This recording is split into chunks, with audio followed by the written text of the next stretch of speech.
Well, this all began as kind of a happy accident, which a lot of science does. We were looking for something to stop the problem in cancer patients of muscle wasting, and that's a condition called cachexia. About 80% of people with cancer actually it either kills them or contributes significantly to their decline because they can't put on lean body mass. They have no appetite, they're not hungry, but even if they do eat, the food doesn't go toward metabolic mass, toward the things that can help them fight their disease. So we were looking at what can we do to regulate a hormone called ghrelin. And ghrelin is kind of that chief hormone. It's a Goldilocks hormone. You can't have too much or too little, or else you end up in real trouble. It can actually prevent a person from getting well who has cancer and responding to the treatment. And it can even cause cancer itself.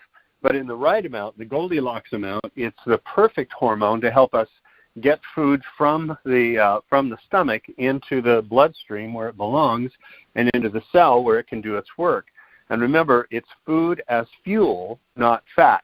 And so the enzyme that we're talking about, it can come from being sick, it can come from being injured, it can come from being stressed, it can come from having an infection. If you don't get a good night's sleep, you'll increase that FAS enzyme. If you have too much stress or get too angry if you're at traffic in LA, you're going to end up with excessive amounts of FAS. A sinus infection will cause too much. And you can eat perfectly. You can eat a perfectly clean diet and still end up at the end of the day fatter than you were at the beginning because of this enzyme, FAS. So it's a fascinating enzyme, FAS. But the idea is we had to find a way to regulate that in these seriously ill people.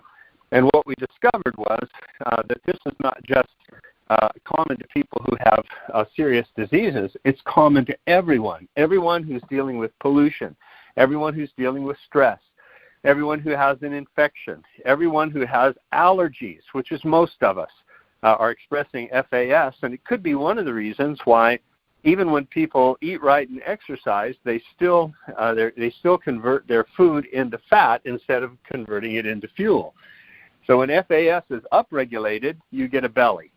When it's downregulated, when it's turned down, you get energy.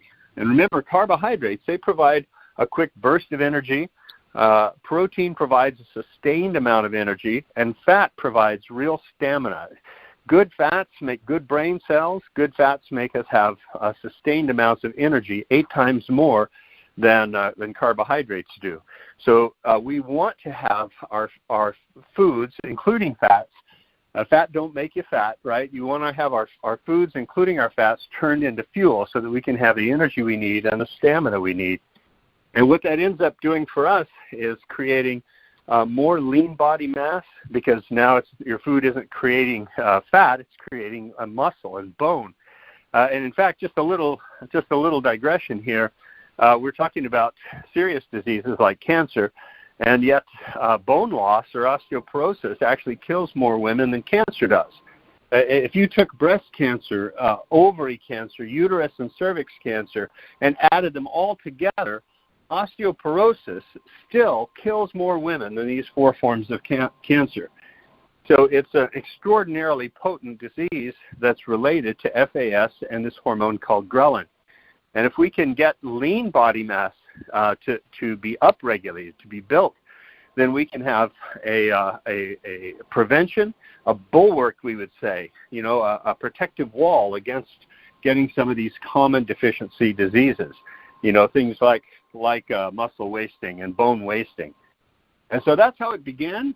We ended up with a series of herbs that, when properly extracted and properly combined, can create for us the opportunity to build lean body mass, to build bone mass, and to have the food that we eat convert to energy instead of converting to fat.